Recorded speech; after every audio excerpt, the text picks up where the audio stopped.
Hello, everyone. My name is Jessica Williams, Programs and Community Partnerships Manager at Chabot Space and Science Center, and we are thrilled to bring another exciting program live into your homes this evening. Thank you for tuning in. Tonight we have with us planetary scientist Dr. Pascal Lee. He will be taking us through 6 key phases of early training to become a future Mars explorer. We are so excited to bring you this talk in partnership with the SETI Institute. And we have Simon Steele from the SETI Institute here with us to say a few words. Simon, thank you for joining us.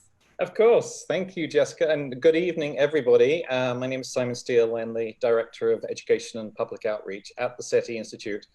And we're all very excited about this. It's the first in a series of joint Chabot Space and Science Center and SETI Institute talks on the most exciting topics of space science and space exploration. For those of you who don't know the SETI Institute well, SETI stands for the Search for Extraterrestrial Intelligence. We are a non-profit research center situated across the bay from Chabot in Mountain View with over 100 scientists. And our mission is to search for life beyond Earth, everything from microbes on Mars to the most advanced alien civilizations. So if you'd like to know more about the SETI Institute, please do go to our website, seti.org. And you can also sign up for our e-newsletter as well and keep in touch with all our latest scientific expeditions and discoveries. Anyway, so without further ado, what better way to start these series of talks than to hear about the exploration of Mars with Dr. Pascal Lee. So I'll say goodnight and I'll hand it back to you, Jessica. Thank you, Simon, and thank you to the SETI Institute. We're so excited about this partnership and the future talks that are coming down the road. And now I would love to introduce to you all Dr. Pascal Lee. Dr. Pascal Lee is a planetary scientist with the SETI Institute, the Mars Institute, and the NASA Ames Research Center in Mountain View, California. He received his doctorate in astronomy and space sciences from Cornell University, where he was Joseph Vaverka's last graduate student and Carl Sagan's last TA. Dr. Lee's research focuses on the history of water on the moon and Mars, the origin of Mars's moons, and planning for the future human exploration of Moon and Mars. He has led over 30 expeditions to the Arctic and Antarctica to study Mars by comparison with the Earth. And Dr. Lee is the director of the NASA Mars Project, the leading Moon and Mars exploration field research project on Devon Island, Arctic. He also led the Northwest Passage Drive expedition, the first road vehicle crossing of the fabled Northwest Passage and the subject of the award-winning documentary film, Passage to Mars in 2016. He was also a scientist pilot for the first field test of NASA's Lunar Electric Rover, a concept vehicle astronauts may one day drive to the moon and Mars. Dr. Lee's first book, Mission Mars, won the 2015 Prize for Excellence in Children's Science Books from the American Association for the Advancement of Science. And we actually have 5 of these books that we will be raffling off during our program. Comment in the chat with your first name if you would like to enter the raffle, and we will randomly choose 5 of you to send the book to, and we will contact you after the program. So be sure to put your name in the chat to be entered to win one of these books by Dr. Lee. And we will also be taking a few questions from the audience at the end of Dr. Lee's talk, so be sure to post your questions in the chat at the end of the program. Dr. Lee, thank you so much for joining us. We're so happy to have you. I'm happy to be here. Thank you. Do you hear me? Sounds good. Yep. Do you hear me? Yes. Okay, good. Good. All right. Well, I'm very honored to be here. I am very grateful, actually, to the Chabot Space and Science Center and the SETI Institute, my home institution, for organizing this. So without further ado, I'm going to jump into this talk. The book that I wrote, Mission Mars at Scholastic, was actually a big team effort. And what we were hoping to achieve with this book is something that would engage kids and stimulate them in studying science, technology, engineering, math, but at the same time also aspire to be part of humanity's journey to Mars, because going to Mars is going to be the 21st century's greatest adventure, and we're working on it. I work at the SETI Institute, but also with the Mars Institute and NASA, especially at NASA Ames. And I can tell you that NASA is really serious right now about going back to the moon first, and at the same time paving the way for us to go to Mars a little bit farther down the road, but not very far. The first humans who will go to Mars are probably already around. In fact, it could be some of you kids out there. And I just hope that this little training session will give you a head start on becoming a future Mars explorer. The other thing I want to say is being a future Mars explorer doesn't necessarily mean you're an astronaut. You could be a scientist who will stay on Earth, but will send super robots to Mars, including, in the future, drones and things that can fly around on Mars. You might want to be a flight director, somebody who's going to be monitoring and making sure astronauts are having a safe and productive mission, and actually the actual director of the mission back here on Earth. So there are many roles that you can play as a future Mars explorer. You're not just necessarily an astronaut out there, although it'd be fun to go for sure. So let me get started with this. I'm going to share my screen. All right. Do you guys see this? I guess that's a yes. So let me get started. First phase of training. There are 6 phases. First phase of training, we're going to have you discover Mars. So this means learning about Mars. Mars is, of course, a planet in our solar system. This is the solar system shown to scale in the sense that the planets are shown correctly in terms of their relative sizes, but their distances, of course, is not properly shown here because there's actually a huge amount of space. But it's convenient to look at things like this. And so you can see that the main body in the solar system, of course, is the sun. We are here on Earth with our one big moon. And we essentially have 2 options to go to past the moon. We have either Venus, which is actually technically closer than Mars, or we can go to Mars. Venus is not a good idea because it's super hot. The temperature at the surface of Venus, no matter where you go, at the poles or at the equator, is 495 degrees Celsius. That's the temperature inside a pizza oven while you are baking pizza. So that's not a pleasant place to go. Mars, on the other hand, is farther from the sun, therefore it's colder. But you can protect yourself from the cold. You just, put something on, and you actually can be a productive explorer on Mars. Okay, so this is why we want to go to Mars, is because it's conveniently located. But there's another thing that's interesting about Mars. It's a place where we might have a chance to find life. And so it combines 2 things that are really inviting. One is the fact that it's close in a relative sense. And second, it might tell us something about alien life and the origin of life altogether by going there. Now, how far is Mars? Well, here you have it. At the top, you can see the Earth and the moon. The moon is this little gray blob here. I don't know if you see it. On the far end on the right hand side, the Earth and Moon. This is the Earth and Moon to scale. So the Earth is this size. That's how small and how far our Moon is. It takes with current rockets, it takes about 3 days for you to get to the Moon. So, you can launch on a Monday morning and you get to the Moon Wednesday night. Once you get to the Moon, you can stay there as long as you want. Let's say you hop around for 1 day. And then you have to fly back. You catch a flight Friday morning, three days to fly back. You're back home Sunday night. Monday morning, you're back in school or back at home right now. Anyway, you can do a round trip to the moon in 1 week. That's what the Apollo astronauts, were more or less doing something like 50 years ago. Going to Mars is a different ballgame. At the bottom here, you have the sun in the middle. It's going around the sun in this blue orbit, and it takes the Earth 365.25 days, roughly, to make 1 full circle around the sun. So that's called a year. And of course, the moon is going around the Earth meanwhile, so the moon is spinning around the Earth while the Earth is going around the sun. Mars is located farther out. It has more distance to cover. It's traveling also more slowly.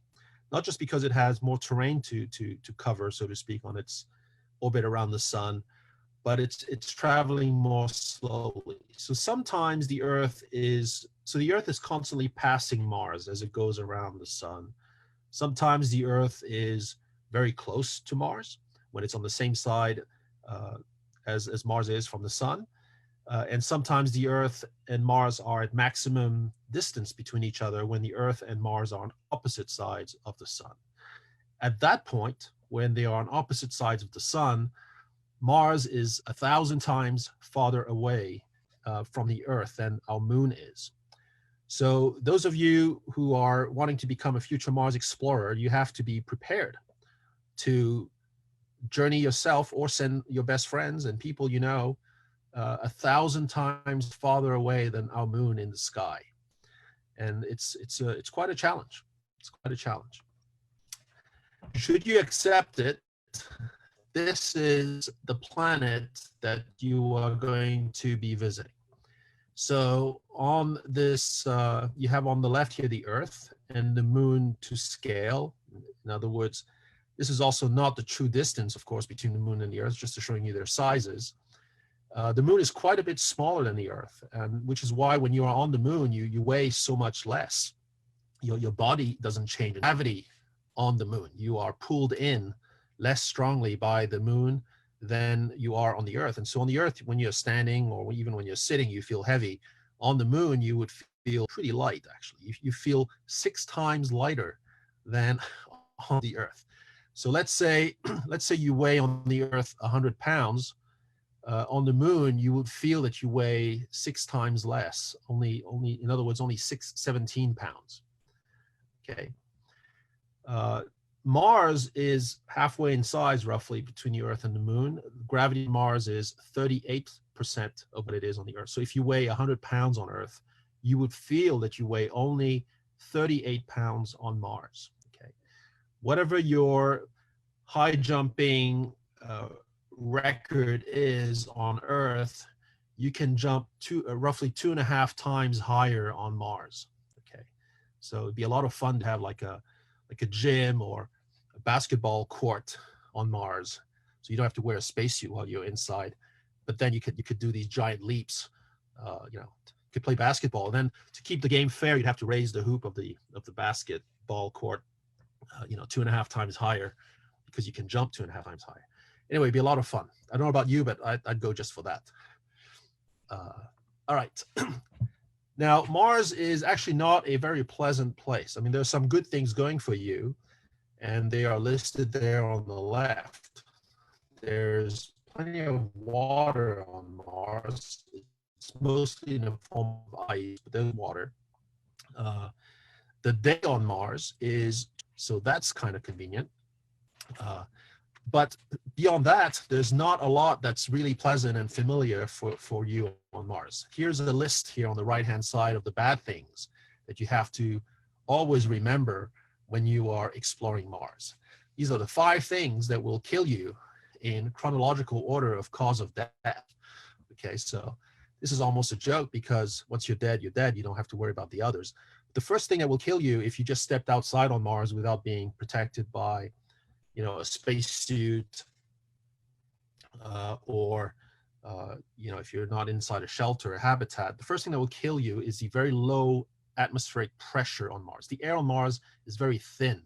It's so thin that it's not able to contain the gases that you normally need in your bloodstream, like the oxygen and the nitrogen that you breathe, okay, when you are breathing here on Earth, to the point where if these gases are not contained, they're just going to boil out of your blood. Okay, so you will essentially fizz to death on Mars.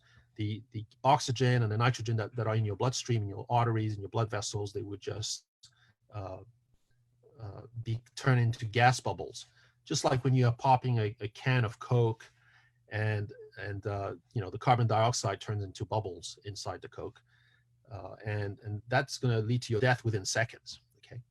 Now, let's say that didn't kill you. Well, the air itself is not even breathable. It's not like it's oxygen. And even if it was oxygen, the air is too thin for you to breathe, but it's not made of oxygen. It's made of carbon dioxide, which is a toxic gas, which is why we tell kids it's a toxic gas. And meanwhile, it's the gas that you that comes out of your lungs when you're breathing.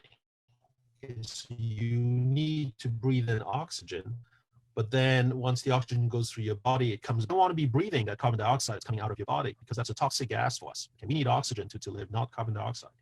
This is why we tell kids never to put a plastic bag over their heads, okay? Because if you put a plastic bag, you're going to surround your head with the gas that's coming out of your lungs, the carbon dioxide, which you should not be breathing. Okay, so that's why it's dangerous. So don't do that at home, of course. The third thing that will kill you, so carbon dioxide will, if that's all you have to breathe, will kill you within a few minutes. Okay, by then your oxygen won't have, your brain won't have enough oxygen, and you're going to become brain dead. The third thing, if that didn't kill you, would be the temperature. The temperature on Mars is super cold, minus 80 degrees Fahrenheit on average. So, you know, if you stand on Mars, like just in your t-shirt and shorts, you stand on Mars, and let's say the other two things didn't kill you, well, by the end of the Martian day, which is 24 hours, which is roughly the Earth day as well, you would be entirely frozen to the bone. You know, your body, you turn into a human popsicle. So that's not good. But that will take several hours to happen. And so, you know, if you have to do a mad dash somehow through very cold temperatures, you might be able to survive. The fourth thing that will kill you, if that didn't kill you, would be the dust. The Martian dust is actually really bad news. It's toxic. And, you know, it's not like we eat dust, but if you're in a very dusty environment, you're going to ingest it no matter what. It's going to go into your lungs, into your nose, actually into your mouth as well. And that's very bad because, you know, dust is not just dirty. It's actually toxic on Mars. It contains chemical compounds that are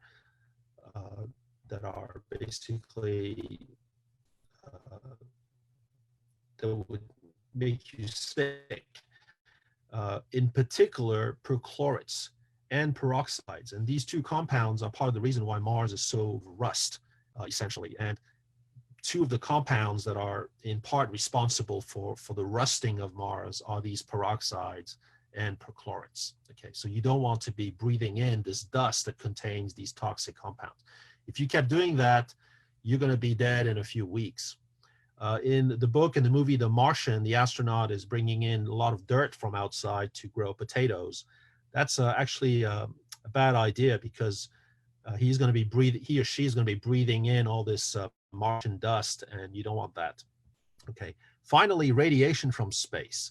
That's high energy particles that are raining in from the sun, but also from deep space. The atmosphere on Earth, we're safe because there are two things that are protecting us. We have a thick atmosphere, and the Earth has a magnetic field. So we're like on board Starship Enterprise, where the shields are up, and you know, we are protected from space radiation. But if you're on Mars, there's no magnetic field to speak of, and the atmosphere is so thin that it is also not going to protect you much from radiation. So you're going to be zapped by space radiation at the surface of Mars. You need to protect yourself from that. But exposure to radiation won't kill you immediately. You know, you will slowly become sick over the course of weeks to months, and you might die of it only, you know, in a few years afterwards. So it's actually a slow killer, not an immediate killer, radiation normally. All right, let's move on. Why would you go to Mars in the first place? Well, we want to find life.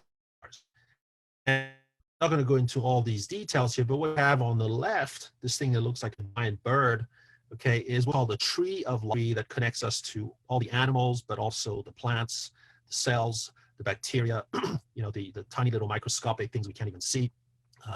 Anything that's living on Earth is connected onto this tree because we all share some part of our chemical makeup, especially the DNA. In other words, the sort of the nature's computer code, if you will, inside our cells and our bodies. And this is not technically a DNA tree; it's a 16S RNA tree, but it's the same idea. And what's remarkable is that what this tells you is that all life on Earth, every form of life that we know of, is connected genetically. In other words, we're different from flowers and mushrooms and a squirrel and my dog because our DNA is different. And of course, the more difference we have, the more unlike each other we are. But nevertheless, there's a common core. There are common parts of our DNA that are shared by all life forms. And this is telling us that we are probably the result of one origin of life very early in the Earth's history, that we all sprang from one source, and over time, life evolved and diversified and gave rise to all these life forms that are around us today. Okay, and in case you can't find out where we are on this tree, we're right there at the bottom, it says you are here. Okay, Homo is us, that's our species. In case you didn't know, you might enjoy knowing that we are members of the Epistoconta, okay, which is a grouping of somewhat more complex animals and sort of life forms.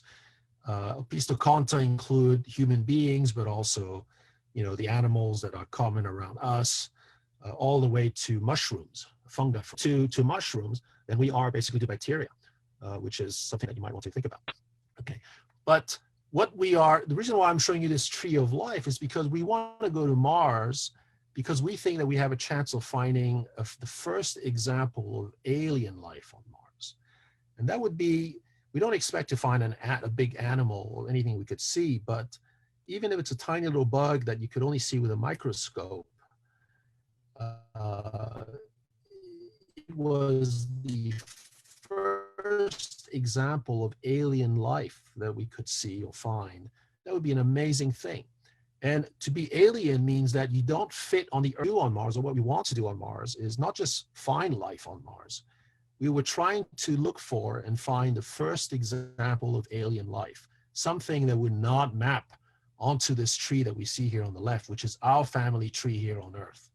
Okay, we want to find a weirdo that is so weird that it's going to be so different from even bacteria that we're going to look like cousins to bacteria once we find that thing, is sort of what we're saying. And so we're searching. We don't know if there's life on Mars. And this is one of the main reasons why training, and a little more training afterwards, to Mars to look for life. Now, where would you go to look for life? Well, on Earth, there's a big clue. On Earth, everywhere where there's liquid water that's somewhat clean, we have life in it. And all Earth life, everything that you saw on this tree just now on the left, needs liquid water to survive. Even if you're like the most adapted desert survival creature, you cannot do without liquid water at some point during the day or during your week. Okay, you need some liquid water to survive. And so some bugs actually can survive if they're trapped in ice for a long time. They just shut down, so to speak, so they can survive for years, even millennia. And you can reactivate these bugs. But for them to be active and eating and reproducing and behaving like life normally does, they have to be in contact with liquid water. Okay, so this is why when we go to Mars, we are looking for places where there was once liquid water, or where there might be liquid water today. Okay, so far we've been focusing on places where there might have been liquid water in the past. And there are lots of places like this on Mars. Here, we know that on Mars there's been liquid water near the surface or at the surface of Mars, from pictures like this that take us all the way back to the earliest part of Mars's history. We can see these ancient riverbeds. Okay, these actually we think now were carved by water running underneath ancient ice sheets that you no longer see on Mars. But the point is, there was liquid water that was carving out these landscapes, and these are places that we are wanting to go visit to see if they might have fossil life, forms of life that are from Mars that might be preserved in the rocks, dead now, but preserved in these ancient water-rich places. Water has been available near the surface of Mars throughout Martian history, not in large amounts. Most of the water on Mars is frozen. It's a cold planet. But every now and then, even today, this is very recent now, okay, some of these gullies might even be forming as we speak. There's still some water, we think, that's somehow seeping out of the ground or melting from occasional snow patches to form these little gullies that we see on the sides of hills. Okay, so we're going to want you to go check out places like this that might still have water today. Okay, that would be a very exciting place to go explore in case you can find life there. Now, we've landed in about 8 locations on Mars, and I should point out that the only nation so far that has been able to survive a landing on Mars and actually do it very well is the United States. Many other countries have tried to land on Mars, and they've not succeeded because it's difficult. It's a very big challenge to land on Mars. The United States has landed 8 times successfully at the surface of Mars, and this is the very first landing site that we reached, which was landed on in 1976, the Viking 1 landing site. It's actually one of my favorite places in terms of sort of the beauty of the dirt on them. Sand is apparently blowing around. You know, it just looks like your backyard if you live in Utah or Arizona, okay, minus the sagebrush. This is another nice site, the Mars Pathfinder site. And the Mars Pathfinder mission actually was a lander that just landed in one location, but it was carrying a little rover the size of a skateboard called Sojourner. And the rover rolled off a ramp and started sniffing the rocks around. And eventually the mothership, the lander, died because dust covered its solar panels, and so it could no longer power itself properly, which was planned and expected. But Sojourner, by bobbing around, was able to shake off the dust that it had on its solar panels. So for all we know, it's still going around in circles here around the lander.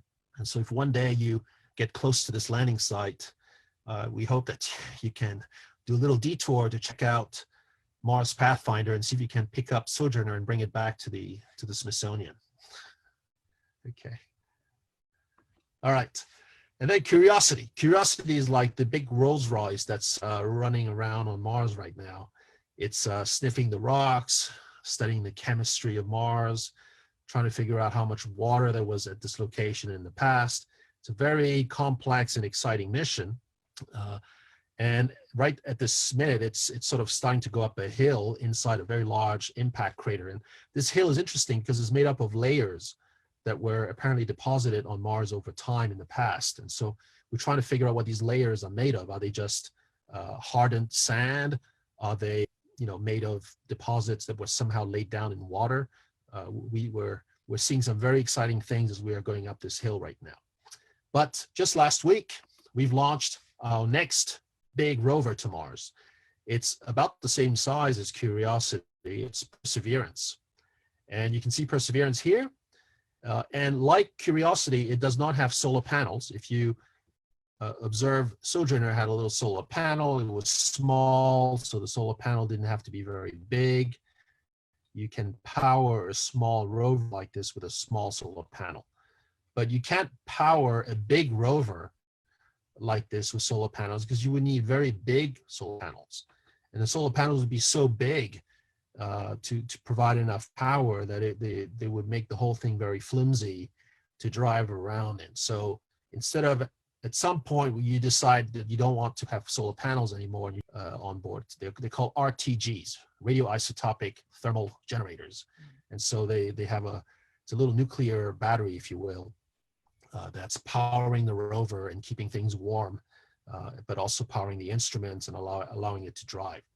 The cool thing, from my perspective, about Perseverance, I mean, there's many cool things about it, but one of my favorite things is that it's carrying for the first time something that's going to fly on Mars. It's not an airplane, but it's a helicopter. It's a little drone helicopter, and you can see the picture there at the bottom right. The helicopter has a name as well. It's called Ingenuity. And Ingenuity right now is strapped to the bottom of the rover, and the rover is on its way to Mars. But once the rover starts driving on Mars, at some point, it's going to lower the helicopter onto the ground, drive away, and then once the rover is away, the helicopter is going to spin up and start flying around Mars. Okay, and it's going to take pictures of the Martian landscape, including of the rover in this beautiful landscape. So I'm very excited to see what this helicopter is going to show us. Being able to fly will give you a very different perspective on, you know, what the terrain is like, and it's going to be really wonderful. It's going to be really wonderful. Now, the air on Mars is so thin, okay, that in order to lift anything with, you know, spinning blades like this, the blades have to spin really fast.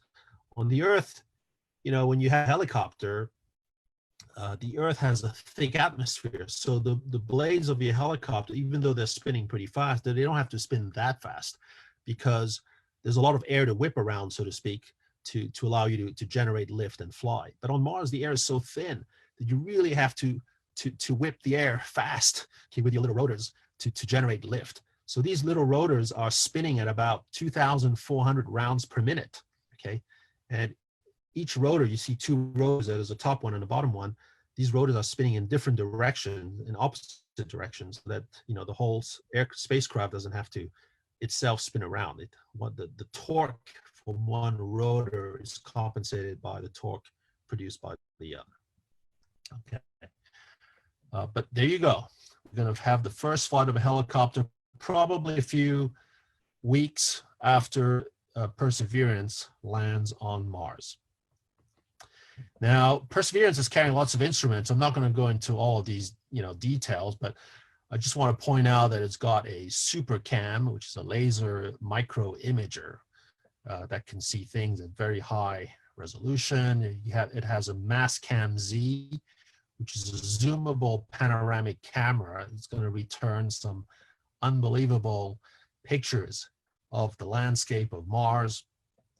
There's something called the Sherlock instrument that's going to sniff the composition of rocks, and it will even be able to relate it to life. It's able to detect organic molecules and chemicals. Okay. One of my favorite instruments is MOXIE. MOXIE is actually more like a test. Okay. MOXIE, the whole idea is that it's going to suck in Martian atmosphere, which is made of CO2, carbon dioxide. It's going to squeeze the carbon dioxide, run it through a machine that's called an electrolysis machine. Okay, it's a solid electrolysis machine. And on the other end, it's going to cough out oxygen. It's going to extract oxygen. It's going to basically rip the O2 out of the CO2. And so you suck in enough carbon dioxide, you can produce some oxygen, which is O2, and then you end up on the other end with CO2 and CO as sort of byproducts, carbon monoxide and carbon dioxide. But the whole idea here is to produce oxygen, O2, through a machine by just sucking in Martian atmosphere. And the whole reason for doing this is because oxygen is going to be so important for us and for you when you go to Mars. You need oxygen to breathe. You can use oxygen as rocket fuel. You can use oxygen to power things. It's an incredible commodity to have oxygen, but it's also very heavy to transport. So if you can make it on Mars, instead of having to have a giant rocket take it to Mars for you, you're going to be much better off. So this experiment, MOXIE, is very important for the future of human exploration, because we are wanting to make sure that you can produce oxygen on Mars. Okay, that's the end of phase one. By now, you know what Mars is like, why you're going there, what to be careful about in terms of the dangers of Mars. Let's get you ready for launch. So here's a map of some of the places where you might go train. They are places on Earth that are in one way or another similar to Mars. I mean, they're all extreme environments.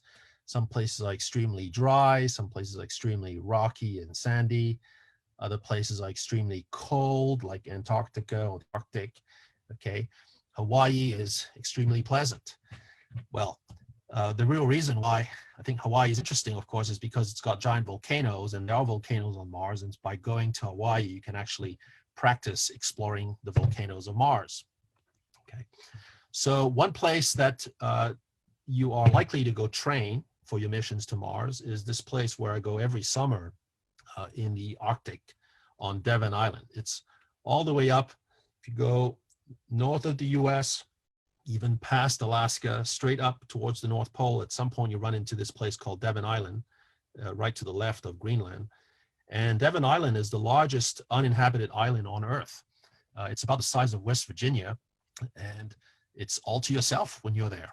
So it's a terrific place to train because, first of all, there's a giant meteorite crater on the island, just like the craters that you find on Mars. But also, it's very rocky, very cold, very dry, and that's pretty much how you would describe Mars today as well. Okay, so it's a very good training ground and a place to test things, but also to learn about the landscape of Mars. You have a base there. This is the little base where you're going to go train. And once you're going to be done with your training, once you know how to explore Mars, how to put on a spacesuit, what tools to use to explore at this location and a few others, we're going to put you in a giant rocket. This is the big rocket that NASA is building right now to get humans back to the moon, but also possibly on their way to Mars at some point. It's called the SLS. It comes in two flavors, the small SLS and the big SLS, the big cargo SLS. The small SLS will be used to launch crew to Earth orbit, usually, whereas the big SLS that you see here is going to send cargo and can send it all the way to Mars. Okay, so when this rocket flies, it's going to be the most powerful rocket ever flown. I don't know what you have, in your plans for mid to late 2021, so next year, the middle to fall, flight test of the SLS rocket. It's called the Artemis 1 mission. There won't be any astronauts on board. It's a robotic test, so to speak. Okay, but it's going to be spectacular. If it's successful, it will be spectacular. If it's not successful, it will be spectacular as well. Okay. All right. Now, to go on a mission to the moon, you need one giant rocket, and then you can go off to the moon for your week-long travel and be back.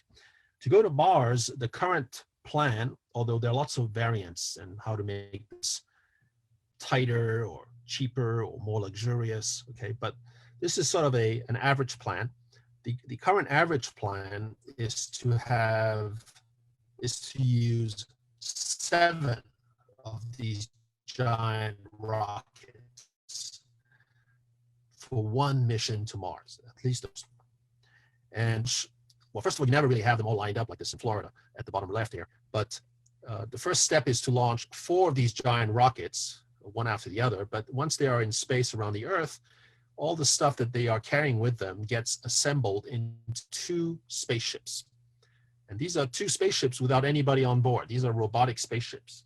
And these 2 spaceships are going to travel to Mars ahead of your own trip. Like they're going to go to Mars 2 to 4 years, maybe even 6 years ahead of time. And the reason why you want to do this is because you're going to send to Mars ahead of time all the things that you don't want to be traveling with, like the car that you will drive once you get to Mars, or the habitat in which you will live once you land on Mars. Okay, you don't want to be traveling to Mars with those things, because what if they don't land in the right location once you get there? And then now you are finding out only at the last minute that you won't have a rover or you won't have your habitat. That's not good. So you're going to send all these things that you won't need until you are on Mars. You're going to send all these things to Mars ahead of time, set up shop there, verify that they've landed all in good working condition and in the right place. And once you've verified that from the Earth, you launch 2 more giant rockets, and they're going to put together your spaceship. It's still empty at that point, And then on the 7th rocket, that's you. That's you and some fresh groceries. You board your spaceship. You're still around the Earth here. You're in low Earth orbit. This is now your spaceship on the left, on the right. And it's got solar panels, but also nuclear power on board. This big thing that looks like a marshmallow in the front is essentially an astronaut bouncy house. It's an inflatable or an expandable habitat. So when you launch that thing in a rocket, it's sort of squeezed tight. But once it's in space, you let it expand, and now you have a lot more room to live in. So we think we're going to use an inflatable or an expandable habitat as part of the things we want to take to Mars. And then at the very front, you have the lander. That little pod there in the front is the one part that will land on Mars once you get there. And then here, what I'm showing you with my arrow, this other pod is the only pod that lands back on Earth, just like the Dragon capsule this week. This will be the only pod that lands on the Earth at the very end of your mission when you're coming back from Mars, okay? And you need to land on the Earth. So let's go to Mars, phase 3 of your training. I hope you're following so far. I'm going as fast as I can, I think, but you need to be on top of all this, okay? So let's go to Mars now. So Mars, as you know, is far away, and it's going to take some time to get there, even with a big rocket, okay? It will take 3 days to get to the moon. Well, Mars is not that. Mars, it will take you 6 months. That's a typical scenario. 6 months to get to Mars. So you leave the Earth here. You cruise out to Mars, and you meet Mars here. By the way, when you leave the Earth at this point, Mars is not there yet. Mars is somewhere along here. And then by the time you get there, Mars basically shows up. And so you have to time it all right, okay? You don't want to show up here and Mars is not there yet, okay? So 6 months to get out there. And then once you've arrived at Mars, whether you land or whether you just stay around Mars, you have to essentially stay near Mars for 18 months before the Earth and Mars reposition themselves, basically for you to fly back to the Earth cheaply.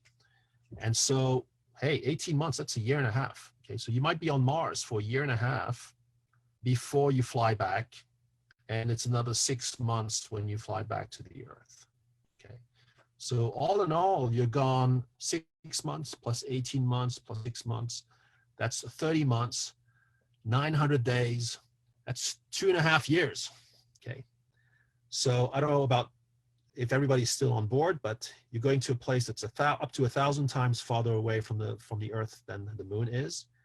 And you're going to be gone from home for 2.5 years. Okay. So kids, imagine that, 2.5 years without parental supervision. Okay. Can you survive this? Okay.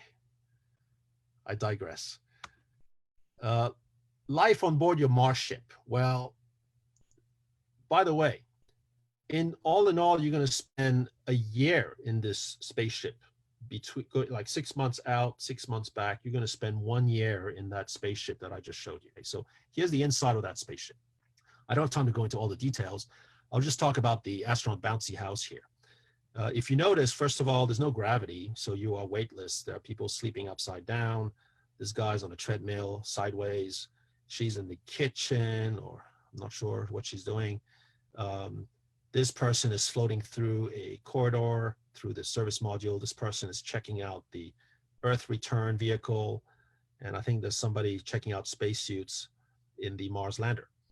But basically, this is a mission where you have 7 people in this particular scenario. And I want to point out is this. You see these sandbags that are they are bags containing food and water. And the idea here is to use the fact that food and water contain hydrogen, this compound called hydrogen. As you know, water is H2O, so that H is hydrogen. But food also has hydrogen, carbohydrates, for example. So hydrogen is in food and water. And hydrogen is good because it helps protect you from space radiation. At least it does a bit of a job. And you want that. When you're in deep space, there's no magnetic field around you unless you create one, which is very difficult. There's no atmosphere really that's thick enough to protect you from space radiation. So you have to sort of shield yourself as much as you can from, the background radiation of space. And so food and water are a good way to surround yourself with a shell of hydrogen, if you will, to stay safe. Now, there are two things you need to know about this. If you're thirsty, you're going to drink some water out of one of these bags.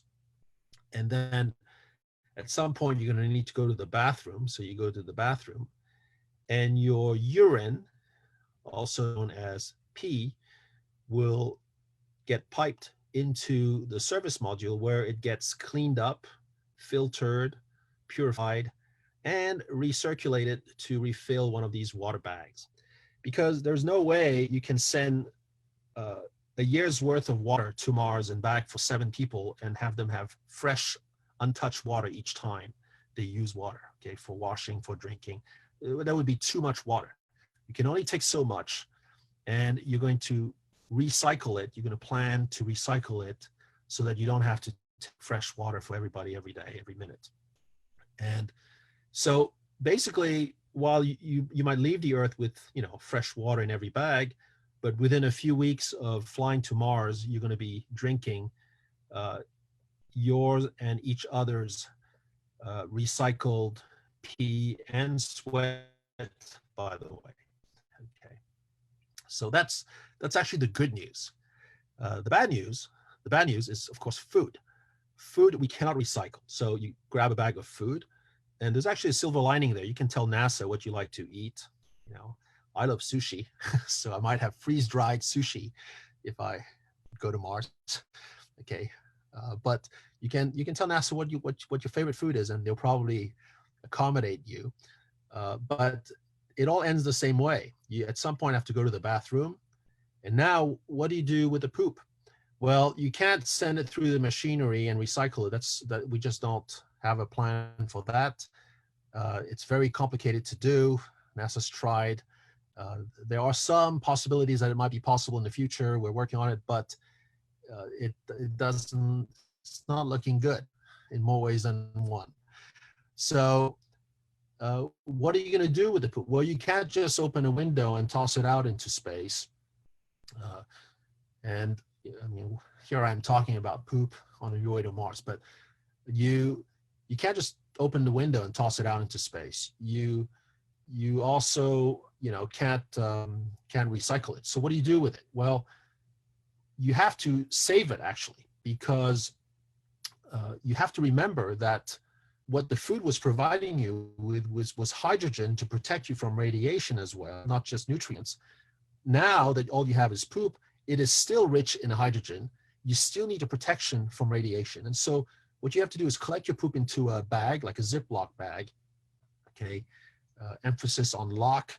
And that bag goes back on the wall where you took your food bag in the first place to patch up the hole in radiation shielding, okay? And you have to do this very methodically so that, of course, when you first leave the Earth, you're surrounded by fresh food, but by the time you're coming back from Mars after a year in space, you're surrounded by mostly your and everybody else's poop bags for, a year's worth of it. And you will be left with very few food bags, okay? So I recommend very careful labeling. All right, let's move on. So the big day arrives. You get to Mars, and one of the first things you might explore, actually, are the moons of Mars. Mars has 2 tiny little moons, much smaller than our own moon. Phobos, which is really close to Mars, almost as close as shown here, whereas Deimos is actually pretty far out, okay, significantly farther out. And Phobos and Deimos are very intriguing places, and Deimos is a bit smaller than Phobos, but they're both very small. And this is what Mars might look like if you were exploring the surface of Deimos, the outer moon. So, these bodies are so small, there's very little gravity on them. So you can't really walk on these places. You'd be jet packing around probably with these, flying armchairs for astronauts. So So that's how you might explore Deimos. And then the exploration of Phobos would be the same thing. The gravity is still too low for you to walk around. So you might need to even anchor yourself the best you can to sort of stay stable anywhere, and then do some work or collect a sample. Okay. But this is just to show you, this slide here is a bit busy, but you don't have to read everything. On the left, I'm showing you astronaut John Young, who was on the Apollo 16 mission. And astronaut John Young, and he was on actually many other missions as well, but this is on the Apollo 16 mission, this picture. And he was demonstrating here how high you can jump on the moon. So he just pushed himself off his feet. And in spite of the fact that he was wearing a 250-pound spacesuit, he was able to jump 1.5 feet, basically, above ground. Now, that's because the moon is still pretty big and you are still, weighing something significant on the moon. If you were on Phobos, this is how high, with the same push on your legs, you would be able to jump. So what I have here on the bottom here is an astronaut. So imagine John Young, okay, is this size. Well, with the same push that he did on them to get himself 1.5 feet above the moon here by jumping, he would basically jump 440 feet into the air, so to speak, above Phobos. Okay, there's no air, but he would be able to jump 440 feet, so 134 meters. The whole round trip would last about 7 minutes. I mean, it would take him 3 minutes and 3.5 minutes to rise all the way. Like, he pushes himself, he's going to take 3.5 minutes to rise all the way up there. And of course, the higher he gets, the slower he's traveling. And then at some point, he's going to stop, and then he's going to start falling back down. And that's going to take another 3.5 minutes to come back down. Okay, and then he's going to land on his feet if he can. You better not tumble, but he might land on his feet, but no harder than when he pushed himself off. Okay, so this is how much fun it would be to sort of do some high jumping on Phobos, and it's even worse on Deimos. You could jump even higher on Deimos. That's the Statue of Liberty, just for scale here. It's not on Phobos, of course. It's in New York. I just thought I'd specify this. Okay, phase 4, gear up for survival. Okay, so you've traveled to Mars, you're pretty much there, and now we're going to train you to survive at the surface and to use all the gear that's going to allow you to go exploring. So I didn't reproduce every page of our children's book, Mission Mars, in part because I think my editor, Mona Chang, who was actually the originator of the idea of this children's book and led the team that put this book together, Mona might be watching, so I can't show every page of my children's book. So this is an original little sketch that I did for the entry sequence. But anyway, you would get to Mars. This whole spaceship stays in orbit around Mars, and all 7 of you cram into the Mars lander, and then you enter the Martian atmosphere.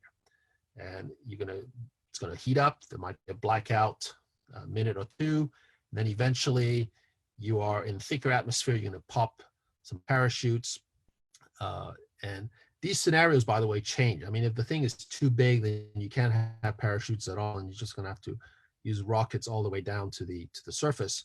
But anyway, you at some point slow down enough, you get rid of the parachutes, and now you're dropping like a rock for a few seconds. You jettison the heat shield as well, and then you, just before crashing into the surface, of course, you fire up your rocket engines to cushion your landing, and now you've landed on Mars.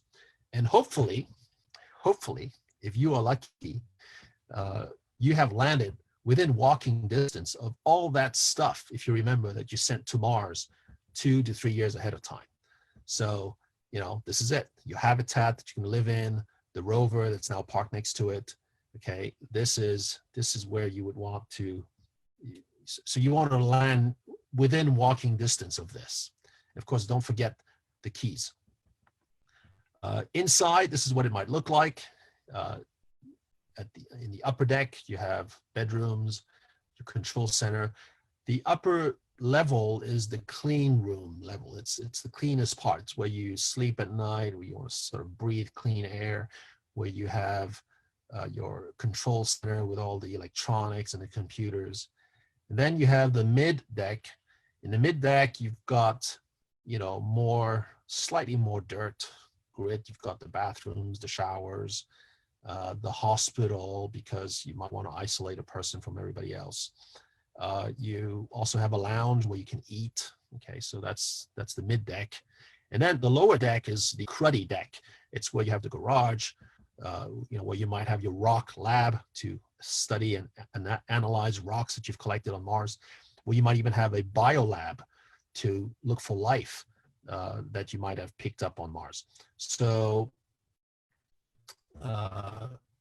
the lower deck is the interface with the outside world on Mars. Okay, and so you can drive out of the garage on your ATV or walk through this little gate, as like in an airport, all the way to your pressurized rover. Okay, that's parked out there. Now, let's talk about the spacesuit you're going to wear. This is not the spacesuit you're going to wear, but this is the best spacesuit we have right now. It's called the EMU, the Extravehicular Mobility Unit. Let me repeat that. The Extravehicular EVA, that means spacewalking mobility unit. Okay, so the EMU is a beautiful piece of aerospace engineering. Really, you have to realize a spacesuit is not just clothing; it's a wearable spacecraft. Okay, so it's got electronics, it's got radios, it's got lighting, it's got a whole life support system inside. It's like a spacecraft. It's keeping you alive in there. It has ways to collect your waste. If you need to go to the bathroom during a spacewalk, you can't just rush back in. You got to do it inside your suit. So it's a very complicated piece of machinery. But as beautiful as the spacesuit is, it's not designed to walk on a planet or the moon, which is why you don't even have joints around the knees, etc. And also, it weighs too much. It weighs about 300 pounds on the Earth. And so if you took it to the moon, even though it's not designed for walking, at least you might be able to do something with it, because on the moon, 300 pounds divided by 6 is 50 pounds. 50 pounds would be the felt weight of your spacesuit, of the spacesuit on the moon. It's kind of manageable. It's like a heavy backpack if you go camping. You could probably bend down and pick up rocks and do your work. But if you take the same spacesuit to Mars, where gravity is 38% of what it is on the Earth, this spacesuit would have a felt weight on Mars of 125 pounds. Okay, so that is way too heavy for you to be, an explorer. Really, you just feel like you had a big meal basically on Mars, and so you'd be too heavy to walk around, and you would not be an effective explorer. So the big challenge we face is to cut the mass. In other words, we want to rethink the engineering of the suit to reduce how much it weighs. We want to cut the mass of the suit in half, okay, roughly, so that a 120-pound suit on Mars right now would weigh only 60 pounds. Okay, so it's not easy to do. Where are you going to trim? Where are you going to shave off? Okay, 50% of the mass of this thing that is already so lean and mean. So it's a big challenge. If some of you are wondering if you want to go into aerospace engineering, or what would be exciting to do, I personally find that designing spacesuits is the most exciting thing to do. Okay, because you have to be an aerospace engineer, a biologist. Basically, you have to understand human physiology, but you also have to do things like tailoring. Okay, the best sewers that I've ever seen, people who can do sewing, are middle-aged spacesuit engineers from the spacesuit company, Collins Aerospace. So my point is, it's a multiple skill type of aerospace industry and engineering, and it's really wonderful. So we face a big challenge. We got to cut the mass of this thing in half. This is what the Mars suit might end up looking like. Big boots for rock and soils, these gaiters that you might zip on and off to protect your lower legs so that sharp rocks won't scrape and puncture your spacesuit. remember the spacesuit is inflated from the inside. Okay, so you're like in some sort of a balloon all the time. The upper torso, meaning the part that's above the waist, is actually hard in this particular design. So it's like a turtle shell. And of course, the way you enter the spacesuit and get out of it is actually through the backpack. The backpack swings open like a refrigerator door, and you go in legs first. Your feet go all the way down to the boots. Then you insert your arms. Then somebody or you press a button, and your backpack closes behind you. And now you're sealed inside this body-shaped spacecraft, and you are ready for your spacewalk. Okay. So I'm going to show you here in this quick little clip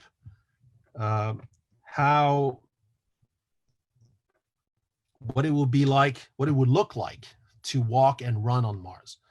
So of course you will feel light even if you're walking on Mars, but the way you walk might not look very different from the way you walk on the Earth. I mean, you might do a little bit of a bunny hop to be more efficient, okay, just a bit like the astronauts on the moon, but you sort of could almost walk like you do on the Earth, okay. But if you start running and had a suit that was as flexible as this one, which you might not have actually, but if you start running, these are the leaps that you could do, okay. This is the gait that you would have. So far it doesn't look impressive yet, but just give this a few seconds.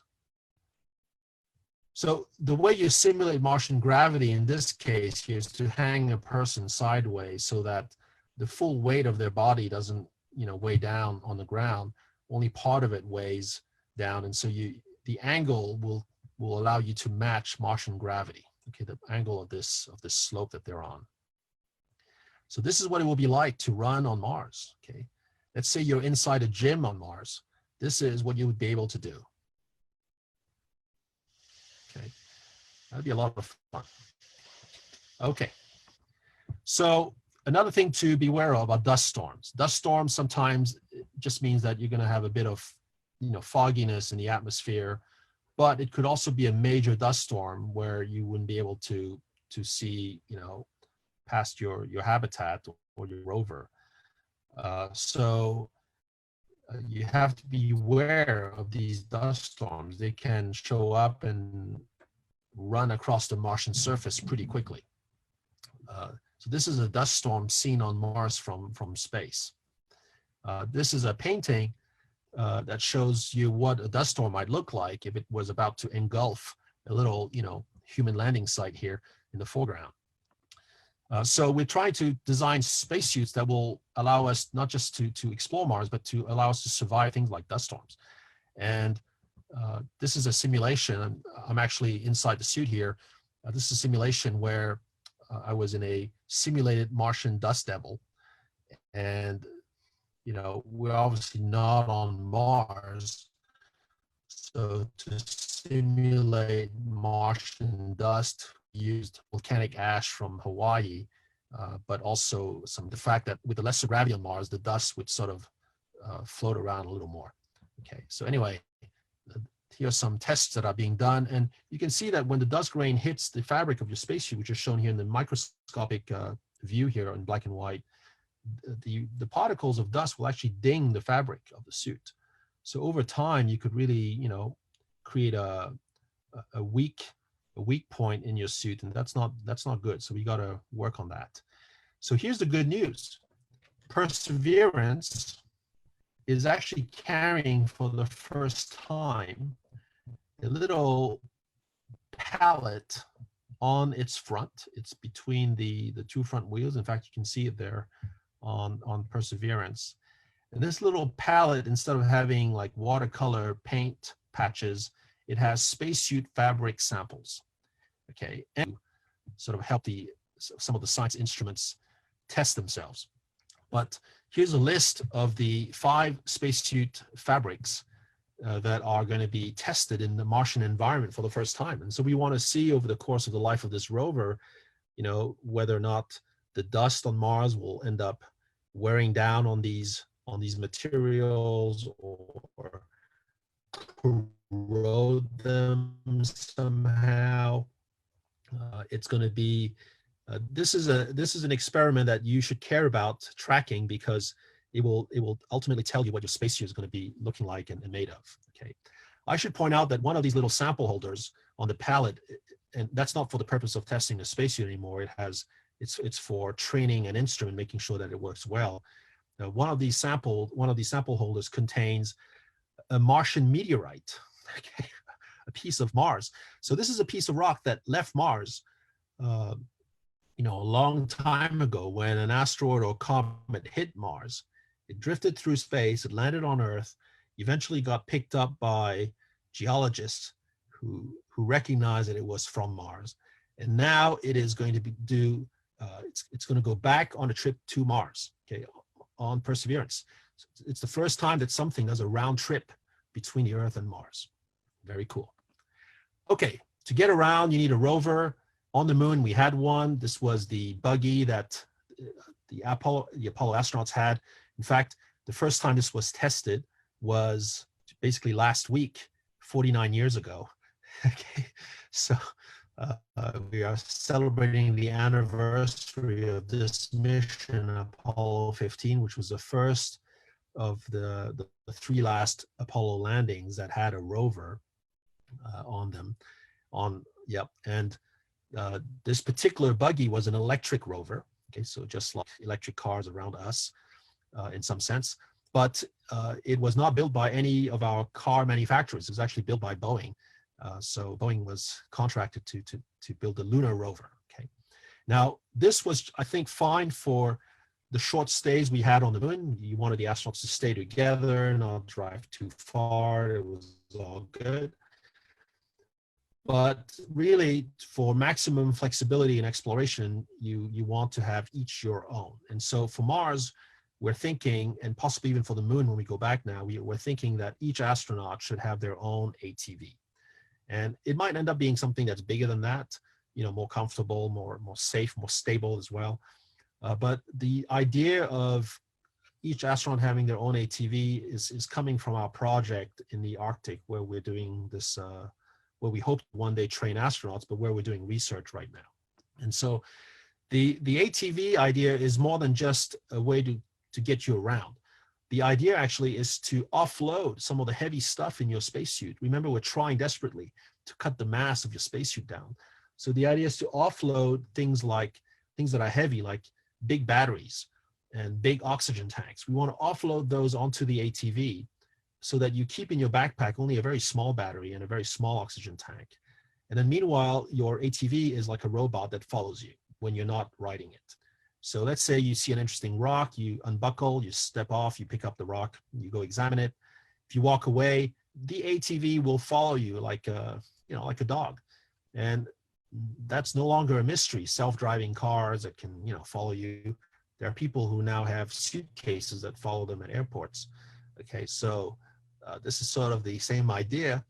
But this way, you don't have to be lugging around these big oxygen tanks and big batteries in your backpack. You can put some of this stuff on the ATV and have a lighter spacesuit, therefore. Okay. So this is an ATV, of course, that you'll be able to talk to. It's a smart rover. Okay. So already on Devon Island, this is my dog and me. This particular dog actually passed away, King Kong.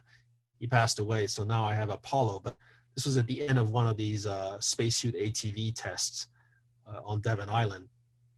And so we're sort of working, we're thinking through what you need to do to connect and disconnect your spacesuit to an ATV supply of oxygen and electricity. Okay. Now for longer road trips, you don't want to be just in a spacesuit riding an ATV. That's good for, close range little outings. If you want to go on a little road trip, you want a pressurized rover. So that's like a motorhome. You don't have to be in a space all the time. When you're inside, you're like in shirt sleeves. And I was actually privileged to test drive this thing called the Space Exploration Vehicle. At the time, it was called the Lunar Exploration Rover. And it's an amazing machine developed at NASA's Johnson Space Center mainly, but there are actually two separate parts: the chassis with the 6 double wheels, which the wheels can configure themselves independently so that they can, for example, turn into a circle formation. And you can turn right on the spot, not make a U-turn, literally spin around the middle axis there of your rover and get out of this location if you didn't have room to make a U-turn or change directions otherwise. And then you have the cabin on top, which is pressurized. Well, in this case, it wasn't. It's just a concept vehicle. But on Mars or on the moon, it would be pressurized, so you would have air inside, and therefore you don't have to be wearing a spacesuit when you're inside. It's actually very user-friendly.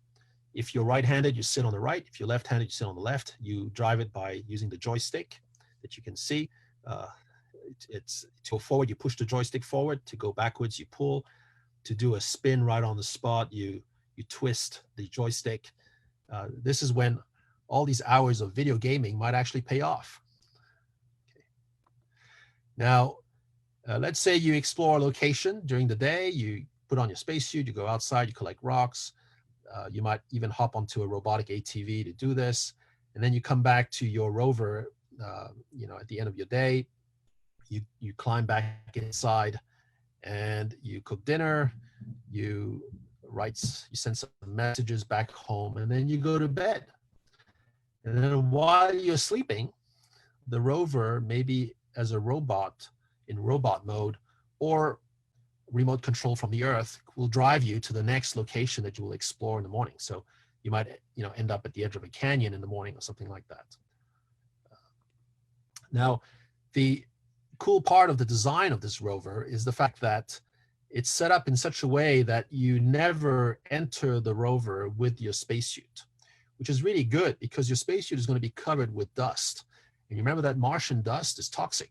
So you don't want to be going in and out of your rover just wearing a spacesuit, which is what you see in pretty much every science fiction movie about Mars. Okay, you see an astronaut wearing a spacesuit climbing in and out of where they live inside the rover or inside the habitat. That is a very bad idea and design. You want to separate as much as possible your spacesuit from where you're living.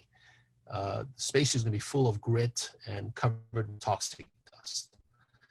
So this is the interface that I've come up with and is still perfecting, which is called a spacesuit at the back of your rover in this case.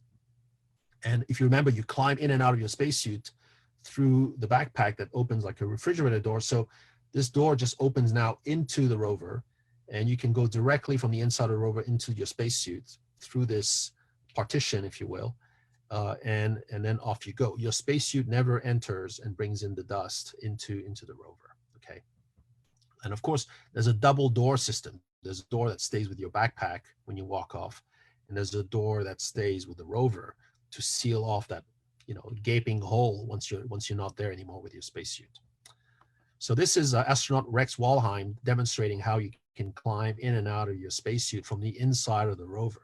You've got this bar that you can pull, do chins up on, and you might think, well, that's kind of awkward to climb in or out of your rover like this. But no, you remember you're in Martian gravity. So you will actually be able to lift your whole body probably with just, one finger, maybe not, like a hand. Okay. And so it will be easy to slip in and out of your spacesuit in Martian gravity. So this is what it might look like. Okay. The cockpit in the front, the galley somewhere in there in the middle where you cook, and then bunk beds for the astronauts on one side. You can decide who's going to take the top bunk or the bottom bunk. I'm going for the bottom bunk because it's got the window. And then at the back, you have the suit ports that give you access to the spacesuits. You can see those little black rectangles, and is behind a red curtain there. And I want to actually mention here that all of these beautiful graphics and artwork in my book were actually not done by me, but by a very talented graphic and professional graphic designer called Ryan Hobson. And Ryan Hobson actually has passed away, but he created some really beautiful and very, very understandable and very informative graphics for Mission Mars. So I'm very happy we had his contribution to this book. If you notice, we also have robotic arms in the front, and you can put your head into that bubble there, that glass bubble, lying down, on the floor of the rover, and then use the arms. So you might be moving your own arms, and then the robotic arms would mimic what you're doing and allow you to collect rock samples without having to go out on a spacewalk every time you see something interesting. Now, to sort of learn how to use a rover and live inside and, manage your space and figure out what types of equipment you might want in there, we are doing some tests and learning to do this with Humvees, specially modified Humvees that are, and other vehicles, but this is an example. So this is a Humvee that is an military ambulance version Humvee. It's got bunk beds in the back. But of course, it's been modified to serve as our, mobile field lab to do this kind of study on Devon Island. And in fact, we have 2 of them on Devon Island. And you might think, well, how do we get them there since it's an uninhabited island with no major airport? How do you get a Humvee there? Well, we actually drove them on sea ice in the winter. Okay, where's an airport? So this second rover that we have, the yellow one, the first one was red. Yellow one, we had an epic journey to get it to Devon Island. I mean, it took essentially 3 years to get it to camp, 3 seasons. And this journey is captured in a documentary film called Passage to Mars, which, if you don't have anything better to do, you can watch on, I think, Amazon or Hulu, okay, or wherever. But it's actually a pretty atmospheric movie. It's slow paced and all that, but it's quite realistic in terms of the ambiance that you might have inside a rover on a road trip on Mars. Of course, we're not on Mars; we're in the Arctic, so it wasn't even a simulation. We just had to get the rover from down south to Devon Island, but it was a relevant experience, and so we've learned some lessons that are important for planning road trips on Mars in the future. Okay, phase 5. Let me keep going. Exploring the red planet. Well, there's a lot of real estate to explore. Mars has as much ground as all the continents of the Earth put together, so you have no shortage of places to go and check out. One of my favorite places is the Valles Marineris Canyon. It's a gigantic canyon system that runs the width or length of the United States, the continental United States, minus Alaska, the conterminous United States. And this canyon is up to 8 kilometers deep in some locations. So that's roughly, 5.5 to 6 miles. It's incredibly, it's a spectacular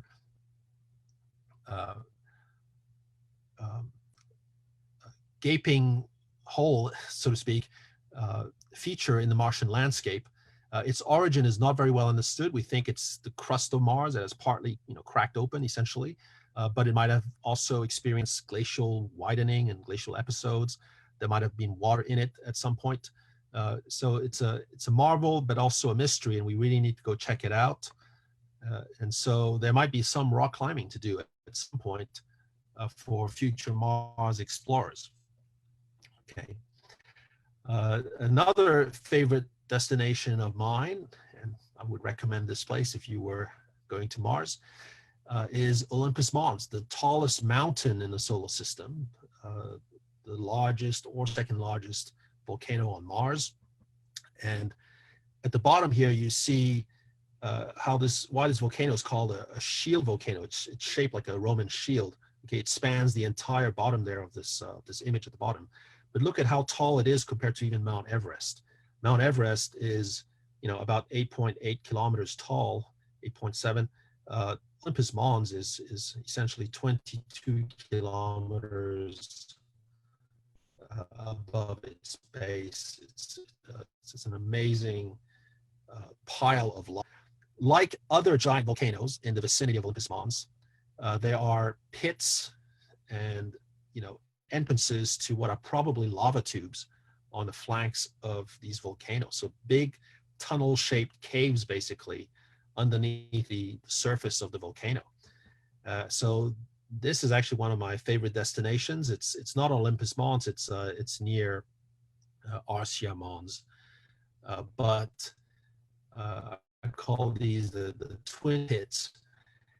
And look at the size of these pits compared to, you know, the Empire State Building. Okay, they are, you know, big holes. So be careful when you drive and fall into one of these. Just FYI. And here's another pit. This one actually on Arsia Mons itself, called Jeanne or Jean. It's about 150 meters across. And as far as we know, it's at least 175 meters deep. Okay, so it's one of those things where, in this case, we can't even see the bottom when you optimize the lighting on the images that we have, and are trying to see some feature at the bottom of this. So this is what I'm calling the bottomless pit on Mars. It's deeper than it's wide. Okay, if you can imagine that. And the next thing here is a painting that I did, trying to sort of imagine what it might be like to descend into the Jeanne pit, and maybe even finding life there, you know, shielded from radiation, maybe benefiting from a bit of warmth from the volcano. The volcanoes on Mars are not necessarily dead; they might still be, and it would be an amazing thing to one day go into, you know, inside the volcanoes of Mars. And of course, a lot of people will say this is far-fetched, and, you know, we're not about to do this, or we might never do this. First of all, I would caution anybody with using the word never. It's a very dangerous word. You know, things do happen eventually. But yes, this is not something we would do immediately. We would probably send robots in first, etc. But at some point, if we find something interesting in these caves, we might want to send people. Okay. Another way to access the deeper parts of Mars, because see, the surface of Mars we think right now might be too hostile for any form of life that we can imagine for now. And so one way to increase our chances of finding life on Mars might be to go deeper, where it's warmer, and where at some point, you know, past the frozen ground, you will run into liquid water. And so that could be in the volcanoes at very shallow depth, but otherwise elsewhere on Mars, you know, somewhere between 2 and 5 kilometers of depth. Okay, and again, that seems far-fetched to imagine drilling that deep on Mars, but of course we commonly do that in the oil industry here on Earth, and there are some techniques that we might be able to use that might stand a chance of working on Mars for this sometime in the future. So this is it, the final phase, and you're almost done with your training.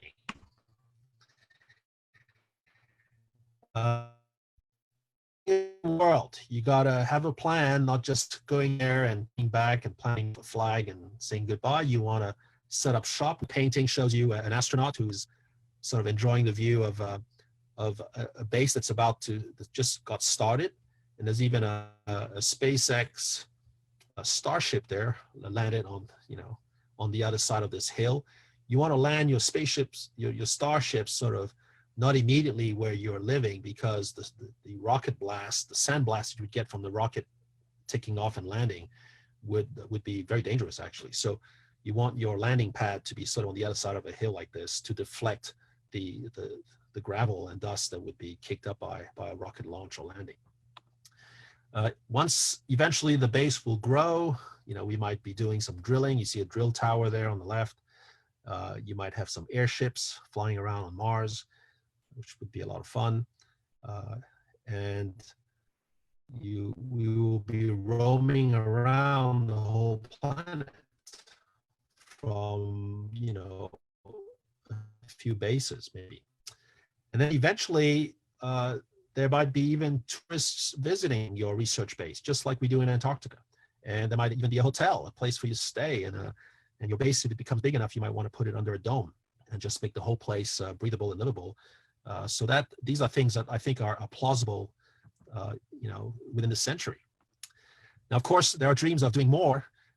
Some people are thinking of terraforming Mars, which means to transform Mars into another Earth, essentially. And that sounds good on paper, but it's actually really hard to do, and it would take a long, long time to do, and it would be very expensive. Okay, so as in essentially pretty much unaffordable. But said that, never say never, right? But it's going to take a while before this happens. It ever does. And you know, the goal of Terra, a Disney resort of sorts. So this is sort of what's portrayed here. And right now we're in the red Mars phase. Okay, the planet is still a hostile place. We're talking about setting up a little base. But eventually, if you thicken the atmosphere, for example, by releasing some of the CO2 and water vapor that's trapped at the poles of Mars, you might be able to warm up the surface. Okay, it could get to the point where things like moss could start growing, because you know they can live in CO2 and they don't need a lot of oxygen. And then over time, again, we're talking unfortunately centuries here. Okay, you might end up with a place where you could actually go without a spacesuit, where you have enough air in the Martian atmosphere that your blood won't boil. You don't need a spacesuit. You're still going to need an oxygen mask, though, because it's going to be very hard to fill the Martian atmosphere with oxygen. So with a thicker atmosphere, you'd be a thicker atmosphere of CO2, but to have oxygen thick enough for you to just breathe without a breathing mask, that's going to be a very, very long time. Okay, but hey, I don't know about you, but we're all wearing masks, and I think it's not that big of a deal. So this is it. Sorry, this might have run a little long, but you have now completed your training if you're still listening. And I want to just use this last painting as my parting shot. This is the painting that we'll be giving out to 50 of you who signed up for it first. So what I'll do is I'll put your first name on the blank name tag and sign the print and get it to Chabot, and hopefully you'll enjoy this. But more importantly, there's going to be somebody in this suit someday soon on Mars, and I hope it's going to be one of you. If it is, by the way, make sure you take this picture with you and bring it back. But more seriously, what you should remember is it's going to take hard work to make this happen. And I actually have in my little book here the 5 qualities that are important to have for an astronaut, I think, to go on any expedition like this to Mars. Number 1 is to be very knowledgeable. Okay, so you have to learn a lot of things, especially in school, but even outside school, anytime you can, keep learning. Number 2, you have to be healthy physically and also maintain mental health if you can. The third thing is that you really have to be very motivated to go. Okay, it's not just raising your hand and say, hey, I want to go to Mars. You're going to have to commit many years of your life training for this mission. And it might not happen for you. Many astronauts could have gone to the moon, but ended up not going because, the plans changed and they didn't get a chance to go. The fourth thing is that you have to be always very adaptable. So that actually is a secret of success, of being successful in any expedition. You can't go into an expedition and say, well, something is happening and you didn't sign up for that because, you thought things would be different. Well, no, a disaster can happen during an expedition and you have to face the reality of that and adapt to the situation. So small things, big things can happen, and you have to always be very flexible. Okay, be very flexible, be very adaptable. And then finally, you have to be a very good team player. All right. So going on a trip to Mars cooped up with 7 people is not something for somebody who would be selfish. It's something that, you have to treat your crewmates like they're your family, or even better, and look after each other, because that's all you have essentially to help you if something were to happen on Mars or on the way there and back. Okay, so that's it. I'm done. Thank you very much. Thank you very much for taking us on that journey. We really appreciate your time, and it's amazing to see all the different phases that it takes just to get ready to go to Mars. Then once you're in Mars, I think it was very enlightening, to see those images of what it could look like. So thank you so much for all of that. It's really enlightening and very exciting to see what the future holds for Mars exploration. We did have a few questions that came in during your talk, so I thought we could jump in and ask a few of those during this time. One of the questions that came in was, is there a height requirement to go to Mars? So someone was 5'2" and we're wondering if they would be able to go. Not right now. Not right now. But usually the smaller you are, the better, just because you weigh less, and we are mass constrained on a trip to Mars. But I think the way we will be going to Mars will actually allow people of any height to go, any size, within reason, to go to Mars. So I wouldn't worry about your height. Another question that came in is, what if the dusts on Mars carry possible Martian microbes? Could an astronaut get infected by the microbes if they manage to get through the fabric? Yeah, and this has nothing to do even with the COVID thing. This is something we've always been aware of. I had a chance to actually ask that question specifically to Dr. Baruch Bloomberg. We called him Barry Bloomberg. He's passed away now, but he was the first director of NASA's Astrobiology Institute. So it's an institute that studies life in space, friendly or harmful, for that matter.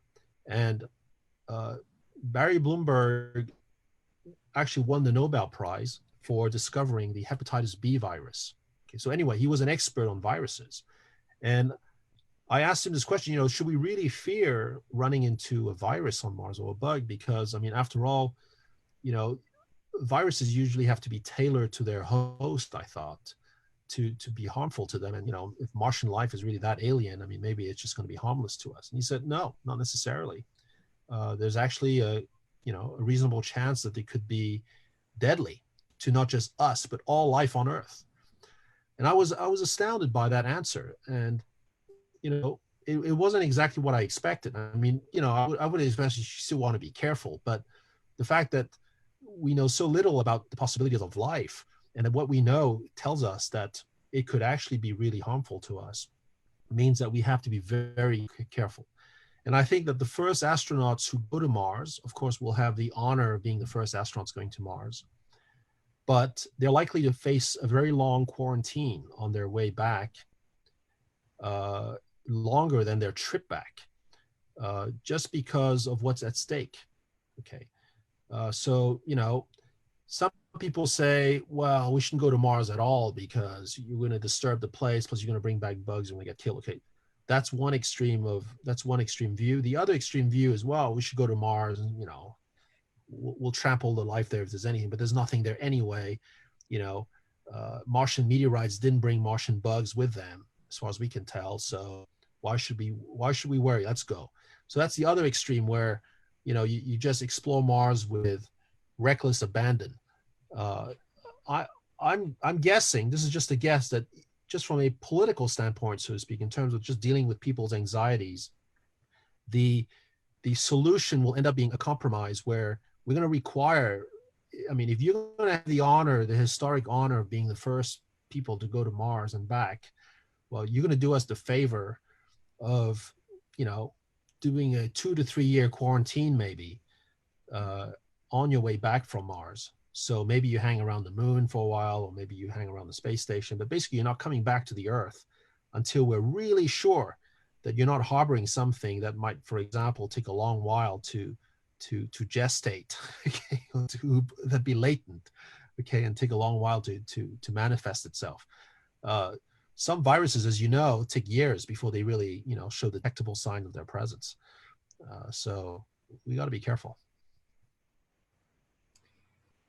And how would sound be affected on Mars? Would there be sonic booms? Very muffled. The atmosphere is so thin. Okay, the atmosphere is so thin that it's like on Earth at very high altitude. So, the atmosphere, as it turns out, is actually thick enough that if you were like really close to another astronaut, you could talk to each other through your bubbles. If the air between the helmet visors is not too big, we think that you could actually, yell from one astronaut to the other. Just FYI, in case the radio doesn't stops working. But if you are some distance away, you'll hear nothing. And it's like I said, sound waves will just die pretty quickly because the air is so thin. What are some advantages of having humans go rather than robots to Mars? Yeah, that's a question that comes up a lot. It's actually never in those terms that the decision actually is made. It's not like we're going to send humans because at some point we're going to decide that robots can't do the job anymore, or that somehow humans will do the job of robots much better.